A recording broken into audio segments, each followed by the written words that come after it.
Hey, what's up? Justin here and welcome to 65 Drums. So I recently bought an old electronic drum pad. This is called the Tama Techstar, there's a model number on the back, T5100. So this is a tom pad from their Techstar series.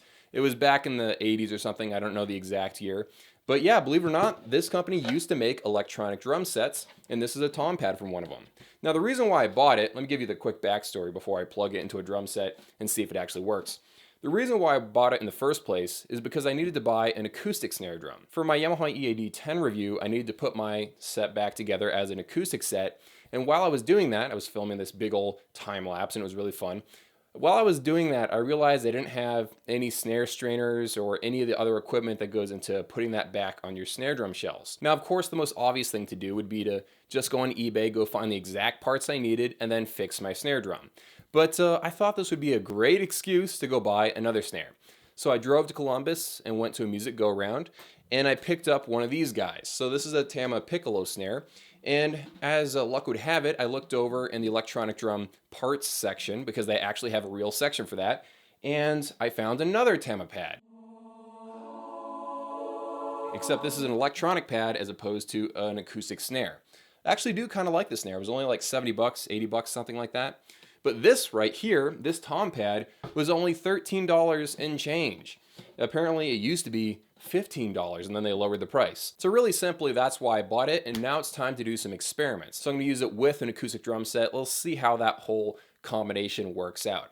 And then also I'm going to try to take this apart and show you guys what it looks like inside.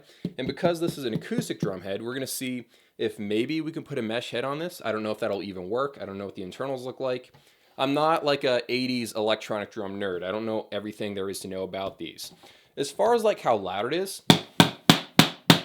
that might sound really, really loud, but compared to like an acoustic drum, this is incredibly quiet. And I should probably do a quick comparison to like a rubber pad and a mesh pad. So 1 second.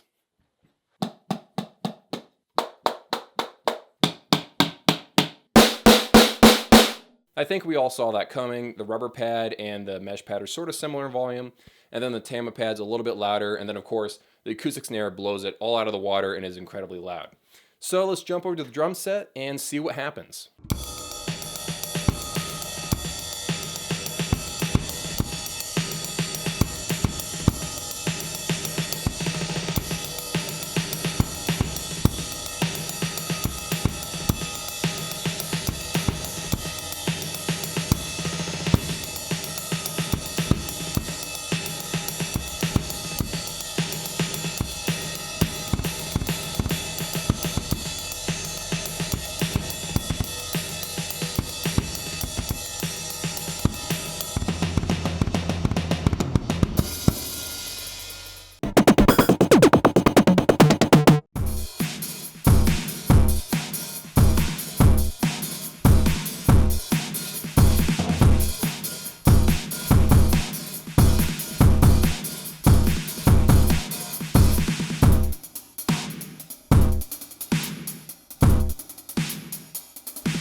Now that worked out surprisingly well. Now, of course, it's not as sensitive as modern pads, but it works pretty darn good as long as you aren't playing really, really soft stuff.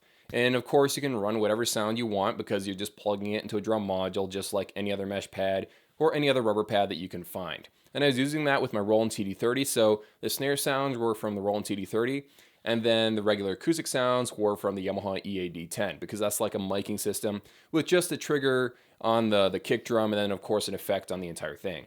The one really interesting thing that I noticed is that you can actually like rub your stick against the rim right here, and because it makes that plasticky sound, the EAD10 will pick that up, and with certain effects, if you turn them on, you can do some weird combinations. So here's a really quick clip of that.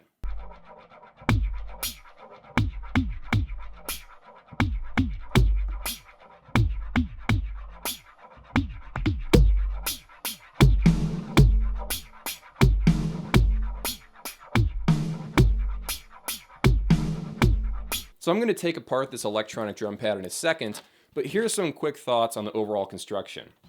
I had no idea if this thing would actually work when I bought it. I just assumed it would because I was buying it from a store and not from like an eBay listing. And thankfully it does work. The only thing that's not really in order is this little mount right here. I need one of these guys. I don't even know what this is called. I feel stupid for not knowing that. But that's the only thing that's missing, so I just mounted it on a regular snare stand, and it does fit on one of those. The input jack is right here on the side, or the front side of it, and then everything here is made of plastic. This is not really high-end stuff, unfortunately.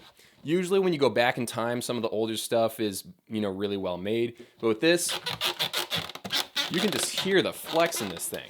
Now, of course, that's probably just because I need to tighten down this part right here, but this plastic is, I don't know, I just wish this was made of metal or just something really, really high-end.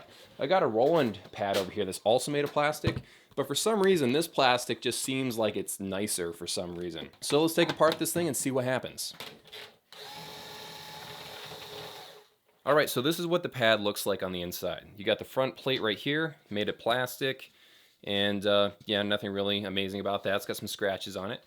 And then you have a regular drum head right underneath. I don't even know if Tama made this themselves or if they just had a third party that made it and then rebranded it as Tama, however you say that company name.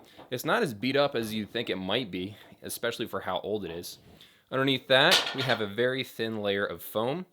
It's kind of dense, not quite, or it's almost like a mouse pad. In the feel. It's kind of hard to explain. This seems to be just some sort of like composite wood plate, and I got to be careful here because there's a wire coming from that to the bottom of this plate. I think it's just a single piezo design, and okay, yeah, there's quite a bit of room here, so I'm not going to hurt anything. That's a pretty large piezo. So as you can see, the whole design of this thing is very, very simple, and because it's that simple and it's using a regular acoustic drum head, I'm going to go put a mesh head on this and see what happens.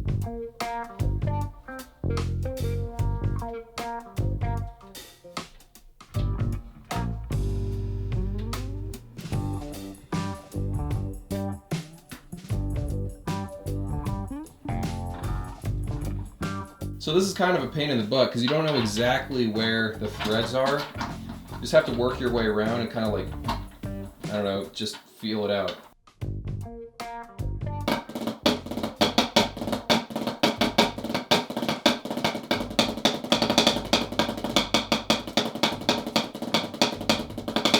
Hey, by the way, when you tighten everything down, that like flexing sound pretty much goes away, and the whole pad does feel a little bit nicer. So yeah, you can tell this isn't the nicest components of all time, but I guess it works. So I honestly didn't know if that would work or not because I didn't know if they had some sort of specialty drum head or whatever, but no, it's a regular acoustic drum head, and whenever there's an acoustic drum head, you can replace it with a mesh head. And it works, but it doesn't feel exactly like you might imagine. It doesn't feel like a Roland mesh pad. It feels like you put a mesh head on top of a block of wood, which is really what's happening here. You have a very thin layer of foam, and then you have a piece of wood behind that. So it does change the feel a little bit. It feels a little more springy, a little bit softer, but there's no real reason to actually go and replace all these heads with mesh. You might as well just stick with the acoustic heads. There's not a giant leap in how it feels or how quiet it is. Now, for me personally, I love seeing the history of anything. I like seeing where something started and then all the little innovations that have brought it to the current day form. And then imagining what will happen in like 50 more years. I'm a history junkie. In fact, I'm going through like a 15-hour audiobook on Abraham Lincoln, And no, this is not sponsored by Audible. I really want to learn more about older electronic drum sets because I want to redo my video on the history of electronic drums. I want to make a more in-depth, more accurate version of that video. So if you want to send any photos of your older electronic drum set, and more helpfully, probably like a video walk around showing all of your individual pads. If you want to get any photos of your drum set in a possible future video or a Facebook post, just send those to me over email, or probably more helpfully over Facebook Messenger. Just go to 65 Drums on Facebook and you can actually message me from there. Hope you guys enjoyed the video. Thank you so much for watching, and especially thank you to the people on Patreon who help make these videos possible. You're the real MVPs. See you all in a few.